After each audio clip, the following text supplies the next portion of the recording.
ಮಾತನಾಡುವರು ಏನು ಮಾಡಿದರು ಜಗಳ ಅದನ್ನ ಚಾಡಿ ಮೋಸ ದ್ರೋಹ ವಂಚನೆ ಕಾಣೆ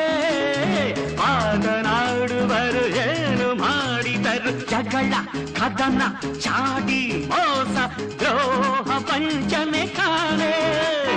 ಮಾತನಾಡದೆ ಎದುರಿಸಿ ನಿಂತೆ ಗಂಡು ನೀನೆ ನೀನೆ ಗಂಡು ನೀನೆ ನೀನೆ ಜಾಡಿಸಿ ಒದ್ದಿ ಒದ್ದಿ ಅವರನ್ನು ಹೂ ಎಂದು